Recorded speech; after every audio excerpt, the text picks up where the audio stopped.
안녕하세요. 아뜰리에 H를 운영하고 있는 원유지입니다. 지난 영상에서 제가 숙제를 내드렸는데 여러분들 다 숙제 하셨나요? 혹시나 못하셨을 분들을 위해서 조금 더 시간을 드리고요. 오늘은 저희가 지난번에 말씀드렸던 입출금 통장 정리에 대한 내용에 대해서 오늘 컨텐츠를 해보도록 할 거예요. 음, 저는 사실 작년까지 별로 경제에 대한 개념이 좀 없었던 것 같아요. 왜냐하면 졸업을 하고 한 1년 정도 회사 생활을 했거든요. 그리고 지금의 남편을 만나가지고 1년 반 그 이후 연애를 하고 한 2년 반 동안 회사 생활을 했는데 거의 벌면은 좀 쓰고 이거 막 돈을 모으거나 막 그러지 않았던 것 같아요. 정말 부끄럽지만 결혼을 할 때도 부모님이 많이 도와주셔가지고 결혼을 했고 결혼한 이후에도 남편이 거의 경제권을 가지고 있었기 때문에 제가 막 돈을 모으거나 막 이러지는 않았던 것 같아요.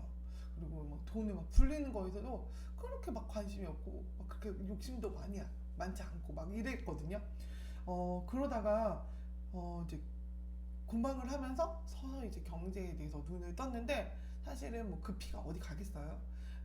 별로 막 엄청 이거에 대해서 막 경제에 대해서 해박하거나 막 저는 그런 스타일은 아니었어요. 그런데 제가 공방을 좀 운영을 하다 보니까 아니 내가 왜 6년 동안 일을 했는데 이렇게 모아놓은 돈이 없지? 라고 어느선가 현타를 받게 되면서 좀 지금처럼 조금 이런 것들을 바꾸지 않았나라는 생각이 들어요.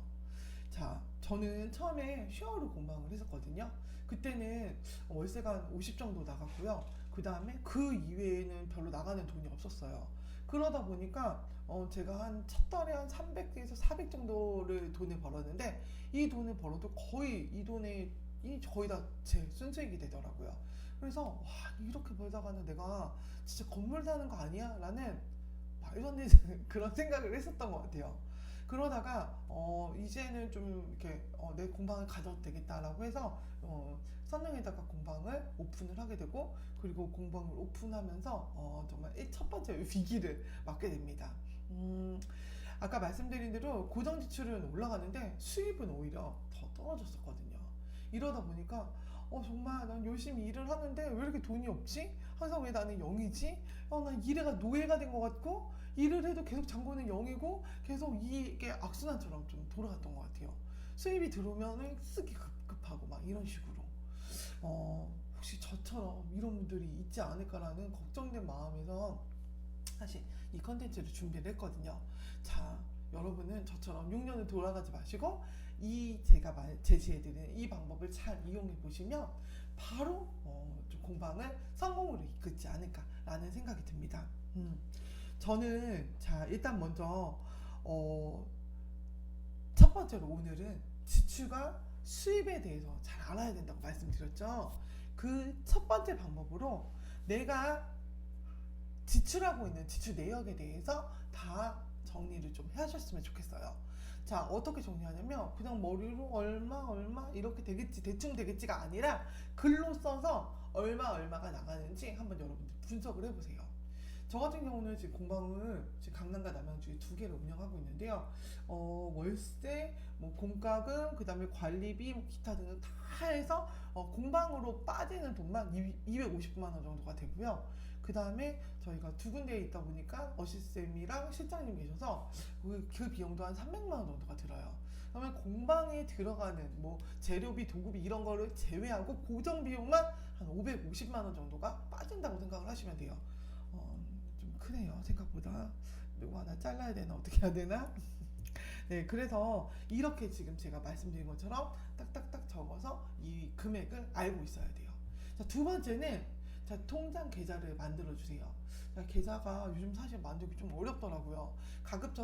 가급적이면 같은 은행으로 두 개의 계좌를 만들어 주시는 게 좋아요. 자, 이렇게 만든 계좌에 A 계좌에는 어떻게 하냐면 모든 수입을 A 계좌로만 받아요. 여기서 이 방법에 포인트가 있는데요. 바로 이 A 계좌는 한 달 동안 절대 지출이 일어나서는 안 돼요. 자, 그래서 A 계좌에는 한 달 동안의 모든 수입을 모아라. 자, 그렇게 되면 어떻게 되냐면 이 수입이 딱 눈으로 가시화되게 되겠죠. 제가 이 방법을 말씀드렸더니 어떤 선생님이 그렇게 말씀하시더라고요. 5월 달에 케이크를 주문한 고객이 있는데 이 케이크는 6월 달에 나갈 거예요. 그럼 선생님 이거는 5월 매출로 잡아요? 6월 매출로 잡아요?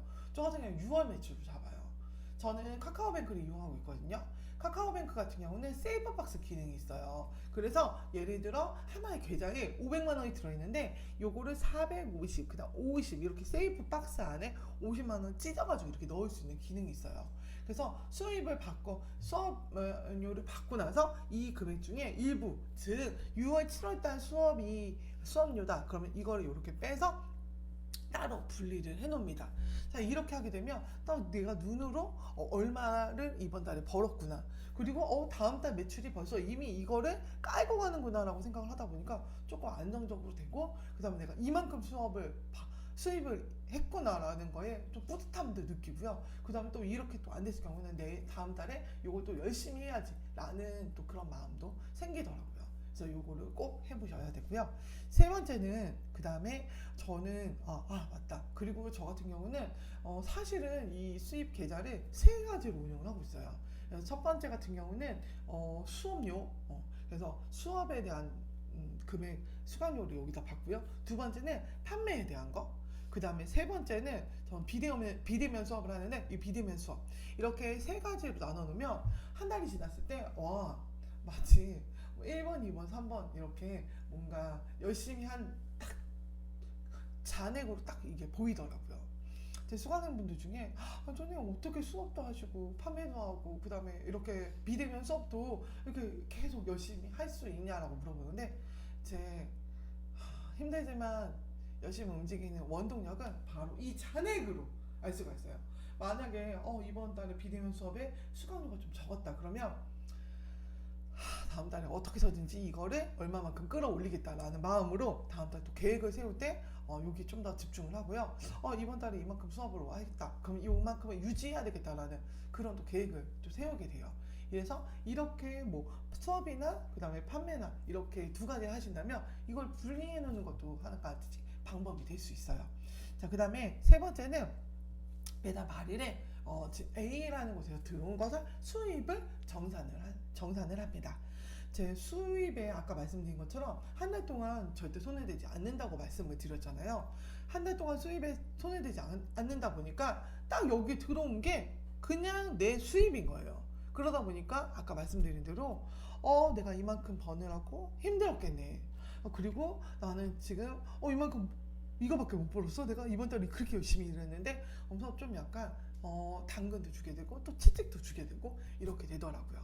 자, 그리고 네 번째는 고정 지출로 나갈 금액을 알았잖아요. 자, 첫 번째, 그래서 그 비용만큼 이 A라는 통장에 있었던 돈 중에 고정 지출 비용을 B라는 통장에 옮겨놔요. 저 같은 경우는 보통 말일날 저녁 때 이 작업을 하거든요. 그러면 모든 자동이체를 1일날 다 빠지게 해놨어요. 그래서 1일날 사르륵 돈이 빠지면 이제 나머지 돈으로 이번 달에 살아야 되는 거예요. 그래서 고정지출 비용 아까 제가 저는 550만 원 정도 된다 그랬는데 여기에 평균적인 재료 비용이라든지 아니면 도구 비용이라든지 이런 나가는 것들도 여기다가 좀 넣어놔요. 그래서 이날 쫙 빠지고 나머지 돈으로 한 달에 살 수 있게 이렇게 좀 계획을 세워놓습니다. 좀 빡빡할 수 있지만 이렇게 해야지 돈이 없으면 안 쓰게 되더라고요. 자, 그래서 이렇게 해놓으시고요. 다섯 번째. 자, 그러면 이렇게 순수익에서 고정 지출이 빠졌다면 이게 바로 내 정말 순수한 진짜 수입이 되겠죠. 순수익. 자, 그러면 이 부분을 일부는 뭐 투자를 하거나 저금을 하거나 적금을 들거나 이렇게 하시고요. 그리고 저는 한 달에 한 번 꼭 나를 위해서 선물을 사요. 이게 막 뭐 고가의 선물이 아닐 수도 있고요. 이번 달에 정말 필요한 거 내가 나는 옷을 사고 싶어. 10만 원짜리 옷을 사고 싶어. 나는 뭐 내 지금 상황에서 요거를 사고 싶어. 나는 카메라가 필요했는데 난 이걸 사고 싶어. 그럼 몇 달 동안 모아서 카메라를 사요. 실제로. 그래서 이렇게 나에 대한 보상을 해주게 돼요. 그리고 나머지 비용이 있다면 또 요거는 또 다른 통장에다 넣어놓거든요. 예비 비상금처럼. 이런 식으로 좀 해놓으시면 어쨌든 내 성취 욕구도 올라가게 되고요. 더 많은 수익을 남기기 위해서 다음 달에 더 노력하고 머리를 쓰게 되겠죠. 그리고 좀 자금도 안정적으로 이렇게 움직이게 할 수 있게 되더라고요. 하지만 좀 단점이 있어요, 이 방법에. 뭐냐면 바로 첫 달에는 어쨌든 이 고정 지출이 나가야 되기 때문에 이 고정 지출만큼의 비용이 필요하게 돼요. 저 같은 경우도 이렇게 하면 되게 좋을 것 같다라고 생각했지만 이거를 사실 한 1년 동안 실천을 못했어요. 그 이유는 뭐냐면 이 고정 지출 비용이 없어서. 맨날 0원이라고 그러잖아요. 장고가 항상 0인 마이너스 인생이어가지고, 마이너스는 아니지만 0원 인생이다 보니까 이거를 하기가 좀 생각보다 쉽지가 않더라고요. 그래서 조금 모아서 제가 이 비용을 모아가지고 요거를 했거든요. 자, 이 방법을 하고 나서 저는 매출이 거의 진짜 한 7배에서 10배 가까이 올랐던 것 같아요. 여러분들도 정말 이걸 해보시게 되면 정말 차이가 많이 느껴져요. 아니, 지출과 수입을 아는 것만으로도 이렇게 뭔가 차이가 있다고? 라고 생각하실지 모르겠지만, 지출을 알게 되면 그만큼 많이 안 쓰게 되고요. 내 수입을 알게 되면 더 벌고 싶다라는 그런 욕구가 좀 생기더라고요. 그리고 더 벌었을 때 잘했어, 나를 칭찬해 주게 되고요. 아까 제가 일의 노예라고 말씀드렸잖아요. 정말 영원이었을 때는 수입이 들어오면 나가야 되겠다가 생기고, 수입이 들어오기도 전에도 나가야 될 때는, 지금 정말 나가야 될 때는 아우성을 치고 있어요. 이러다 보니까 너무너무 내가 정말 지치게 되더라고요. 그리고 막 수업료도 좀 할인해 주세요. 그러면 할인 안 해주면 막 내가 안 할 것 같고 막 이러니까 내가 괜히 아쉽게 막 수업 좀 끌려가게도 되고 막 이랬던 것 같아요. 그래서 정말 여러분들이 이 방법을 해보시면 너무나 많이 차이가 난다는 거를 아마 느끼게 되실 거예요. 좀 사실은 되게 귀찮을 수 있거든요. 아니, 이거 어차피 그냥 하나에다가 다 몰아다가 어차피 빠지는 건데 이게 뭐 그렇게 차이가 있나라고 하지만 정말 큰 차이가 있어요. 제가 예전에 처음 시작하시는 분들한테는 몇 달치 월세를 조금 가지고 이거를 시작하세요라고 했는데, 이 정도만 시작한다고 하셔도 충분하실 것 같아요. 하루빨리 정말 해보시고요. 정말 저처럼 6년 동안 이거를 잔액 영원 인생에서 좀 벗어날 수 있는 정말 큰 시발점이 되지 않을까라는 생각이 들어요. 저는 사실 이 방법을 하고서 아까 많이 성장했다고 말씀드렸잖아요. 여러분들도 분명히 저처럼 돌아가지 않고 한 번에 좀 공방을 잘 운영하실 수 있는 방법이 되지 않을까라는 생각이 듭니다. 자, 다음 시간에는 제가 지난번에 얘기했던 목표에 대해서 얘기를 했는데요. 이 목표를 구체화해서, 자, 그리고 할 수 있는 계획을 세우는 방법에 대해서 여러분들이랑 이야기해 보도록 할 거예요. 자, 그러기 위해서는 제가 숙제가 필요하다고 말씀드렸죠. 자, 1번, 나는 판매를 할 것인가? 수업을 할 것인가? 2번, 판매를 한다면 내가 판매할 수 있는 품목은 무엇인가? 자, 그 다음에 두 번째, 나는 그러면 수업을 할 거면 어떤 품목을 수업할 수 있는가? 그리고 각각의 품목의 세부사항들까지 다 적어주시고요. 옆에다가는 금액까지 좀 써주시는 게 좋을 것 같아요. 그리고 자, 이렇게 하고 나서 그 다음에 여러분들과 다음번 영상으로 한번 만나보려고 하고 있거든요. 자, 여러분 좋아요, 구독, 알람 설정 꼭 해주시고요. 댓글은 정말 사랑입니다. 제가 영상을 제작할 수 있는 정말 여러분들에게 큰 힘이 되고 있으니까 꼭 잊지 마시고 댓글 남겨주셨으면 좋겠어요. 자, 그러면 숙제 잊지 말고 하신 다음에 다음번 영상에서 만나도록 할게요. 안녕. 됐어. 드디어 끝나요. 가자.